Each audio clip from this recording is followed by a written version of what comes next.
আসসালামু আলাইকুম। আমন্ত্রণ বাংলা ভিশন সংবাদে আপনাদের সাথে আছি আমি রুকসানা হক রেখা। 2024 সালের 17 জুলাই শিক্ষার্থী আবু সাইদের নিহতের ঘটনার পর ঢাকাসহ দেশের বিভিন্ন এলাকায় শিক্ষার্থীদের বিক্ষোভ আরও তীব্র হয়।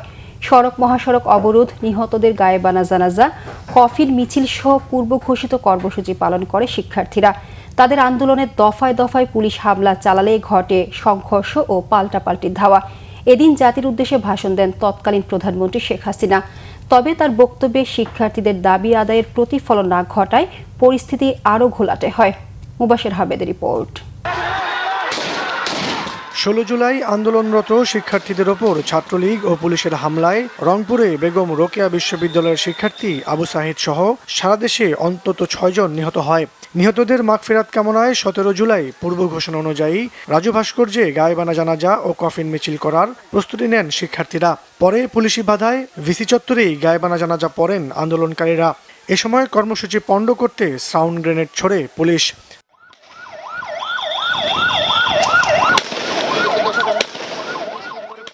গায়েবানা জানাজা শেষে পুলিশের ব্যারিকেড ভেঙে আন্দোলনকারীরা টিএসসি অভিমুখে যাত্রা করলে আবারও কয়েক রাউন্ড সাউন্ড গ্রেনেড ছোড়া হয়।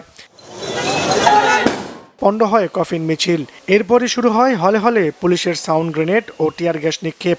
এতে হলপাড়ায় শুরু হয় পুলিশের সাথে ছাত্রদের ধাওয়া পাল্টা ধাওয়া। পুলিশের সাথে হামলা চালায় ছাত্রলীগও। প্রায় ঘণ্টাব্যাপী চলে এমন অবস্থা। হল ছাড়তে বাধ্য হন সাধারণ শিক্ষার্থীরা। পরে তৎকালীন আওয়ামী লীগ সরকারের মদদে জরুরি সিন্ডিকেট সভা ডেকে অনির্দিষ্টকালের জন্য ক্যাম্পাস ও আবাসিক হল বন্ধ ঘোষণা করে বিশ্ববিদ্যালয়ের প্রশাসন। একই সাথে সন্ধ্যা 6টার মধ্যে সব আবাসিক শিক্ষার্থীদের হল ছাড়তে নির্দেশ দেওয়া হয়। এদিন শিক্ষার্থীদের ওপর হামলার প্রতিবাদে ঢাকা বিশ্ববিদ্যালয়ের প্রতিটি আবাসিক হলে ছাত্রলীগ নেতাকর্মীদের ওপর চড়াও হন আন্দোলনকারীরা। শিক্ষার্থীরা সংগঠিত হয়ে ঢাকা বিশ্ববিদ্যালয় সহ দেশের বিভিন্ন বিশ্ববিদ্যালয়ে ছাত্রলীগের নেতাকর্মীদের হল থেকে বিতাড়িত করে হলের কর্তৃত্ব নেয় ও আন্দোলন চালিয়ে যায়। অবস্থা বেগতিক দেখে এদিন সরকার ইন্টারনেট সেবা বন্ধ রাখার নির্দেশ দেয়। জাতির উদ্দেশ্যে ভাষণ দেন তৎকালীন প্রধানমন্ত্রী শেখ হাসিনা। তবে তার বক্তব্যে শিক্ষার্থীদের দাবি আদায়ের স্পষ্ট প্রতিফলন না ঘটায় পরিস্থিতি আরও ঘোলাটে হয়। শিক্ষার্থীদের কোনো বক্তব্য থাকলে পরবর্তীতে সারা দেশে কমপ্লিট শাটডাউন ঘোষণা করে শিক্ষার্থীরা। মুবাশির আহমেদ, বাংলা ভিশন, ঢাকা। বাংলাদেশকে স্বল্পোন্নত দেশের তালিকা থেকে মসৃণ, টেকসই ও স্থিতিশীল উত্তরণ নিশ্চিতে ইউরোপীয় union, group of 77 and China তাদের সমর্থন পুনর্ব্যক্ত করেছে। নিউ ইয়র্কে জাতিসংঘ সদর দপ্তরে বাণিজ্যমন্ত্রী খন্দকার আব্দুল মুক্তাদিরের সঙ্গে সংস্থা দুটির আলাদা বৈঠকে তারা এ সমর্থন পুনর্ব্যক্ত করে। বাণিজ্যমন্ত্রী এলডিসি উত্তরণের প্রস্তুতির জন্য 3 বছর বাড়ানোর বাংলাদেশের অনুরোধের যৌক্তিকতা তুলে ধরেন। বলেন, চলমান অর্থনৈতিক ও রাজনৈতিক রূপান্তর, বৈশ্বিক অর্থনৈতিক অনিশ্চয়তা, জ্বালানি খাতের চ্যালেঞ্জ এবং চলমান কাঠামোগত সংস্কারের সফল বাস্তবায়নের স্বার্থে অতিরিক্ত সময় দরকার। এ সময় বাংলাদেশ ও ইউরোপীয় ইউনিয়নের মধ্যে মুক্ত বাণিজ্য চুক্তি বিষয়ে আলোচনা শুরু হওয়ায় স্বাগত জানায় ইইউ। রাষ্ট্রদূত লরা দুপুইলাসেরে বাংলাদেশের প্রস্তুতির সময় বাড়ানোর পক্ষে উপস্থাপিত যুক্তিকে শক্তিশালী ও গ্রহণযোগ্য বলে অভিহিত করেন। সরকারের বাস্তবমুখী সংস্কার কর্মসূচির প্রশংসাও করেন। এবার ইরানের বিদ্যুৎ কেন্দ্র, সেতু, বিমানবন্দর, রেলের স্থাপনা সহ বেসামরিক অবকাঠামোতে হামলা চালিয়েছে মার্কিন বাহিনী।